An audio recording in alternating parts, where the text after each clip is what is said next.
High বন্ধুরা, welcome back to my channel Swarnab blogs. আশা করি তোমরা ভালো আছো, সুস্থ আছো। আমি স্বর্ণব আর তোমরা দেখছো স্বর্ণব ব্লগস।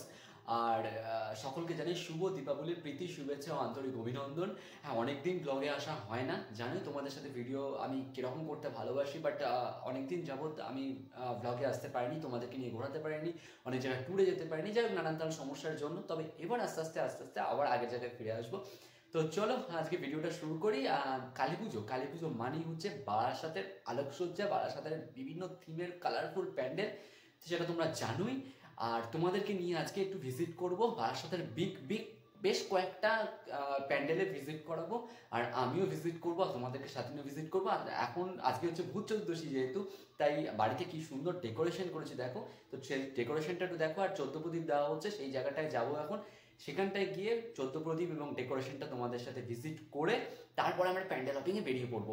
বেশ কয়েকটা পুজো আজকে, ওই 4-5টার মতো বড় বাজেটের পুজো যেগুলো আছে সেগুলো আজকে ভিজিট করব। তারপরে তো আছেই, আরও দিনগুলো পড়ে রয়েছে। সকলকে জানাই আবারও ভূত চতুর্দশীর শুভেচ্ছা। আর এই হচ্ছে আমাদের বাড়ির ডেকোরেশন। প্রত্যেক বছরই আমরা এই চতুর্দশী দীপাবলিতে আমরা আলপনা দিই এবং ফুল দিয়ে খুব সুন্দরভাবে সাজিয়ে তুলি বাড়িতে। তো এবছর আমরা এরকমই ভাবে সাজিয়ে তুলেছি, তার ব্যতিক্রম হয়নি। আর এরপরেই আমরা বেরিয়ে পড়লাম প্যান্ডেল হপিংয়ে। তো প্রথমেই আমরা আমাদের নিজেদের ক্লাবে চলে আসলাম। হ্যাঁ, এটা হচ্ছে আমাদের ক্লাব, আমরা সবাই বারাসাত। এবং এই ক্লাবের এবছরের থিম হচ্ছে শ্রীকৃষ্ণের দ্বারকা নগরী। তো এই দ্বারকা নগরী তো মোস্ট পপুলার হয়ে উঠেছে এবং খুব সোশ্যাল মিডিয়ায় ক্রেজ করেছে, তোমরাও বুঝতে পারছো। এখন ইনস্টাগ্রাম খুললে তো রিলসে ভরে উঠেছে। তো এই হচ্ছে এবার হচ্ছে কৃষ্ণ কালী এবছরের থিমটা করেছে, কারণ ওই থিমটার উপরে দ্বারকা নগরীর উপরে যেহেতু শ্রীকৃষ্ণের একটা ভাবমূর্তি থাকবে, তো প্রতিমার মধ্যেও সেই ভাবমূর্তিটা ফুটিয়ে তোলা হয়েছে খুব সুন্দরভাবে। তোমাদেরকে দেখো নিখুঁত কারুকার্য, এবং মানে প্রতিমাটার মধ্যে দেখো একদিকে রয়েছে শ্রীকৃষ্ণের চক্র আর একদিকে রয়েছে মা কালীর খাড়া। খুব সুন্দর লাগছে, মানে ভেতরে ঢুকলে গায়ে কাটা দেবে। প্রচণ্ড দুর্দান্ত করেছে একদম। মানে এখানে কোনো ভাষায় প্রকাশ করা যায় না। এরপরেই চলে আসবো নবপল্লী অ্যাসোসিয়েশন বা নবপল্লী সর্বজনীনে। আর নবপল্লী অ্যাসোসিয়েশন বা নবপল্লী সর্বজনীন বরাবরের জন্যই আমরা সবাই আর নবপল্লী এই দুটো হচ্ছে রেষারেষি করে। এ বলে আমাকে দেখ, ও বলে আমাকে দেখ। এই করতে গিয়ে দুজনের মধ্যে রেষারেষি থাকে, কম্পিটিশন থাকে। কোনোবার নবপল্লী এগিয়ে যায়, কখনো আবার আমরা সবাই এগিয়ে যায়। তো এবছর তো দর্শকই বিচার করবে যে কারা এগিয়ে কারা পিছিয়ে রয়েছে। যাই হোক, এবারের থিম হচ্ছে বৃন্দাবনের চন্দ্রোদয় মন্দির। তো এই হচ্ছে সেই শ্রীকৃষ্ণের বৃন্দাবনের চন্দ্রোদয় মন্দির, এবং ভেতরের কারুকার্য এবং ডেকোরেশনটা তোমরা দেখতে পাচ্ছ। ভেতরে ঢুকছি, এখানেও দেখবে একটা শ্রীকৃষ্ণের খেলা রয়েছে। এখানেও শ্রীকৃষ্ণ মা কালীর উপরে শ্রীকৃষ্ণ দাঁড়িয়ে রয়েছে, খুব সুন্দরভাবে ফুটিয়ে তুলেছে। আহ, দুটো ক্লাবই, যদি আমরা সবাই আর এই নবপল্লী বলি, এখানে কৃষ্ণের যেহেতু দুটোই কৃষ্ণের একটা মন্দির করা রয়েছে, যার জন্য কৃষ্ণের একটা ভাবমূর্তি তোমরা দুটোর মধ্যেই খুঁজে পাবে। ওই যে বললাম, দুটোর মধ্যে একটা রেষারেষি থাকে, বরাবরের জন্য কম্পিটিশন থাকে যে কে এগিয়ে থাকবে। তো এবারও দর্শক আসনে যারা থাকবে তারা নিশ্চয়ই ঠিক করবেন যে কারা এগিয়ে কারা পিছিয়ে গেছে এবছর। এরপরে চলে আসলাম বড় বাজেটের মধ্যে নবপল্লী ব্যায়াম সমিতি। আমাদের বাগবাজারের মতোই, আমাদের কলকাতার যে বাগবাজারের মতোই এই ব্যায়াম সমিতিকেও ধরা হয়, কারণ এখানে হচ্ছে সাবেকিয়ানা এর উচ্চতার সাথে মানে সমান করে কোনো ঠাকুর নির্মাণ করা হয় না বারাসাত, অন্তত বারাসাত টাউনের মধ্যে। কারণ এটা একটা ট্র্যাডিশন।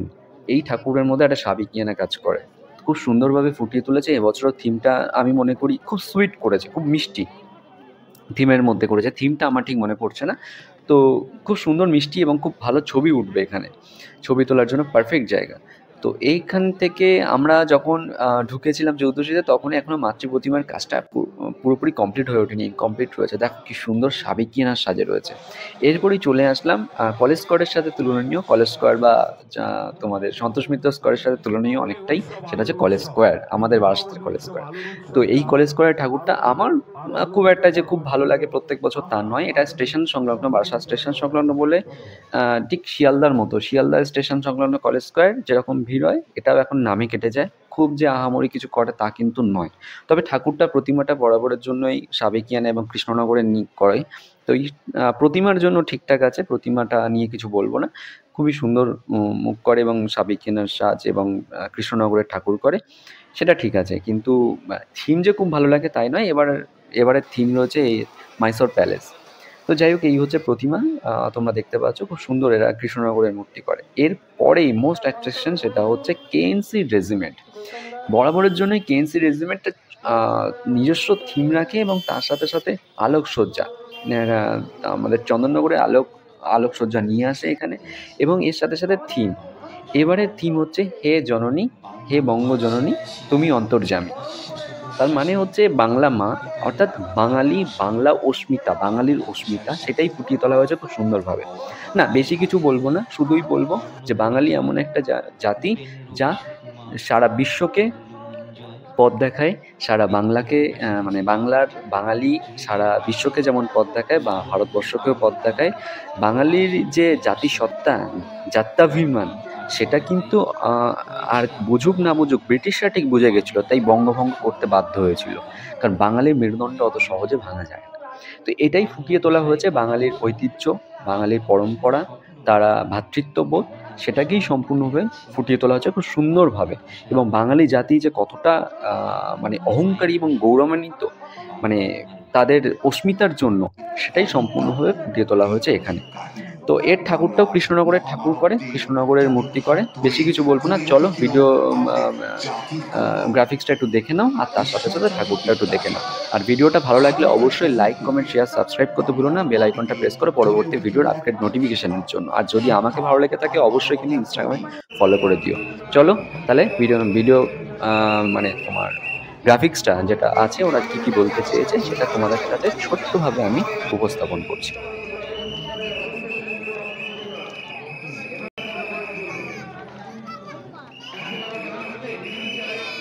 প্রশ্বাসে হৃদয়ে ভরা ভালোবাসা বাংলা ভাষার সাথে অবাক হাতে করি বর্ণ পরিচয় উপেন রবি সুকুমার মঞ্জয়। বিদ্রোহটা শিখেছিলাম নজরুলের কাছে, লালন বাউল গান আজ মনে হাসে। বঙ্কিম আর শরতে হয়েছি আত্মহারা, মান্নাদের সন্ধ্যার বাংলা গান মনে দিল না। বাংলা ভাষায় কাঁদা ভাষা, বাংলা ভাষায় স্বপ্ন, বাংলা ভাষায় ডুবে আছি, বাংলা ভাষায় মগ্ন। বাংলা আমার মায়ের ভাষা, বাংলা আমার গর্ব। অনকাব্য এই হলো সে কাহিনী বাংলার মহামানবদের, যাদের হাত ধরে গড়ে উঠেছিল আমাদের জাতির গৌরব। ঈশ্বরচন্দ্র বিদ্যাসাগর। স্বাধীনতার বহু পূর্বে বাংলার মাটিতে জ্বলে উঠেছিল এক দীপশিখা, শিক্ষা আর মানবতার প্রদীপ।